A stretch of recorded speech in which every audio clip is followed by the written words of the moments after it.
नमस्कार, आशा की रसोईमध्ये आपलं स्वागत आहे।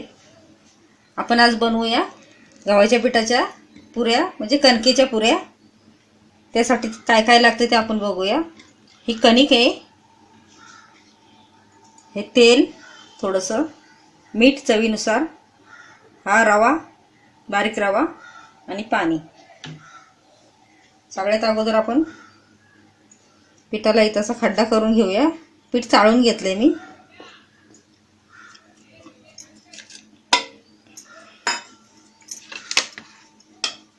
आणि हा रवा टाकून घेऊया। 2 ते 3 चमचे रवा घेतलेला। मीठ घ्यायचं चवीनुसार।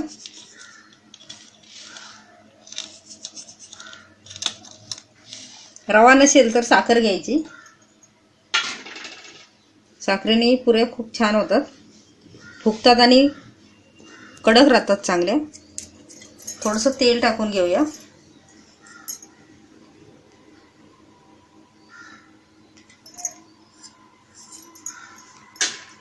आता हे हाताने चांगले मिक्स करून घ्यायचं।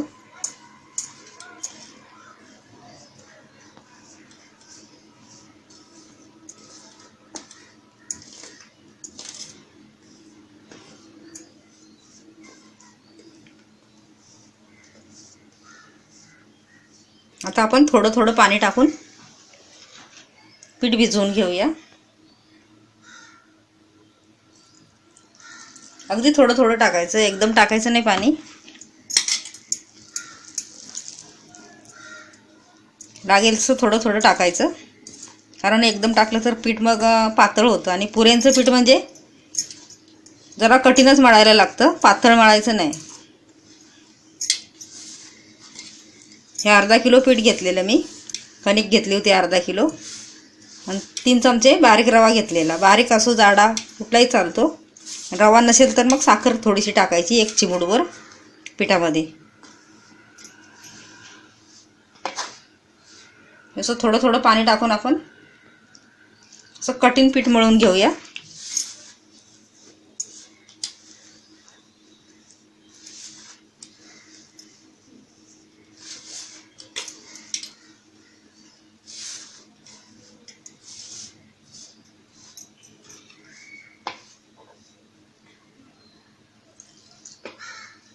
पीठ मी चांगलं मळून घेते।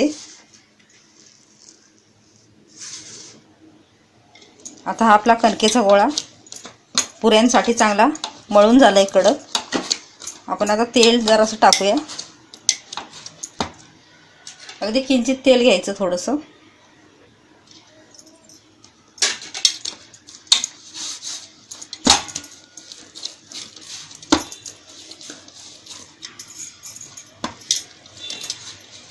चांगलं असं मळून घ्यायचं पीठ। पीठ हे कडकच असतं पुऱ्यांचं, म्हणजे पुऱ्या आपल्या चांगल्या फुलतात पण आणि मस्त होतात, मऊ लुसलुशीत। तेल जरासं टाकलेलं आहे ना कणकेमध्ये। आता हे चांगलं मळून झालंय। आता आपण त्याच्यामध्ये जरा 10 ते 15 मिनिटं ठेवून देऊया झाकण मारून।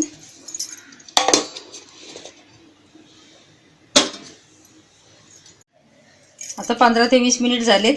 आपली कणिक चांगली भिजली, छान अशी कडक कणिक मळायची पुऱ्यांसाठी। आता आपण एक काम करूया, आधी तेल तापत ठेवूया।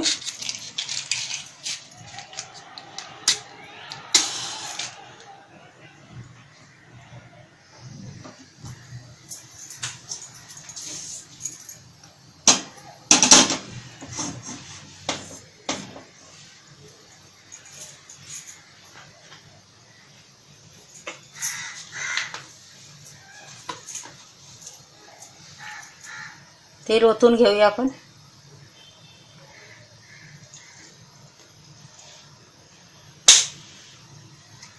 तेल आपलं तापतंय तोपर्यंत आपण आता गोळे करून घेऊया पुऱ्यांसाठी। गॅस फास्ट ठेवायचा थोडा वेळ, नंतर आपण कमी करून घेऊया गॅस।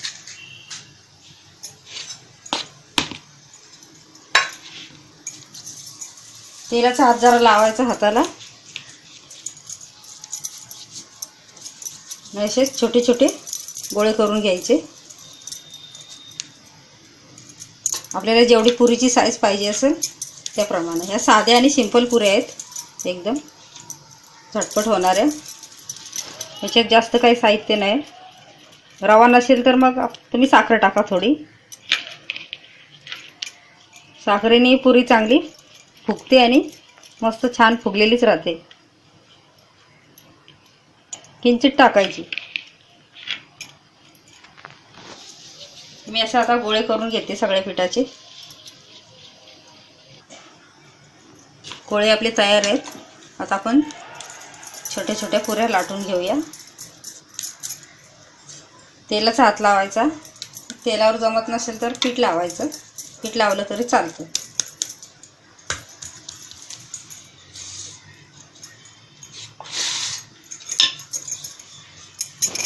आणि अशा पुऱ्या लाटून घ्यायच्या.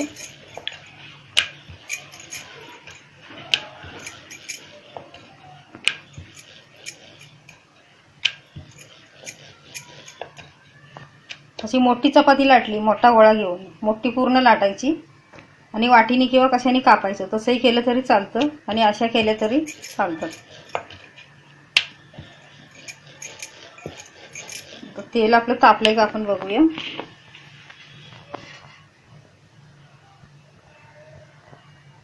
थोडंसं पीठ असं सोडून बघायचं.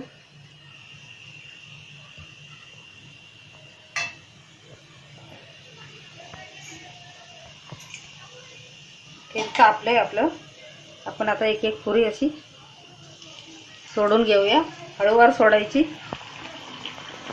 तोपर्यंत आता दुसरी लाटून घेऊया. हे सुक्कं पीठ घ्यायचं, सुकी कणिक.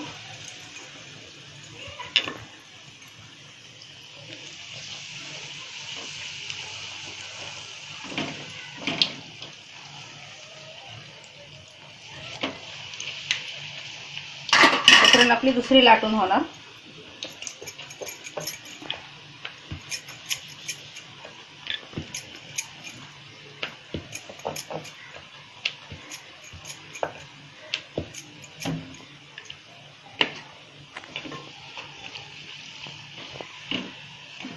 दोन्ही साईडनी चांगली भाजून घ्यायची मस्त. गॅस मध्यम ठेवून. एकदम कमी नाही करायचं आणि जास्तही वाढवायचा नाही, मध्यम ठेवायचा गॅस. खरपूस भाजून घ्यायची दोन्ही बाजूनी.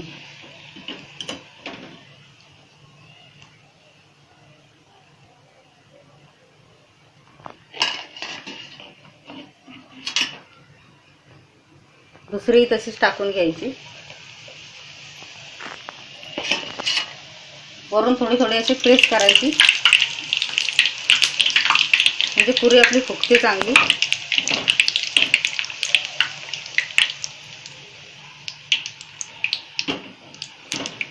मी आता करून घेते असेच सगळ्या पुऱ्या.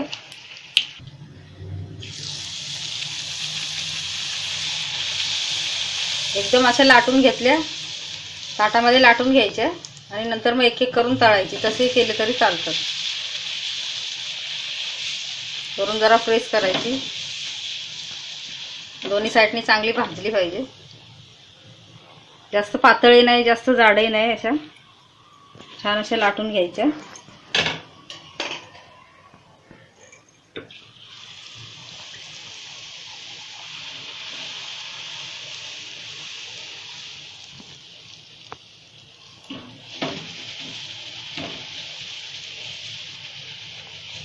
दोन्ही साईडनं मस्त खरपूस भाजल्या पाहिजेत.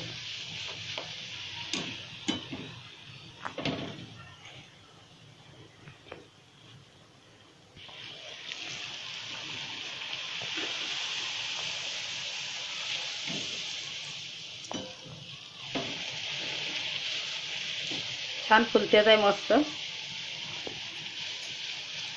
रवा टाकल्यामुळं कडकपणाही चांगला येतो त्यांना आणि फुलतेचही छान, खुसखुशीत होतात. थोडंसं तेलाचं मोहन आपण टाकलंय ना. अशा प्रकारे आपल्या पुऱ्या तयार आहेत. खाण्यासाठी साध्या सोप्या आणि छान झटपट होणाऱ्या अशा आपल्या गरमागरम पुऱ्या तयार आहेत. कडधान्याची भाजी, वाटाण्याची, चण्याची कशाबरोबर खा, छान लागतात. करून पहा. धन्यवाद.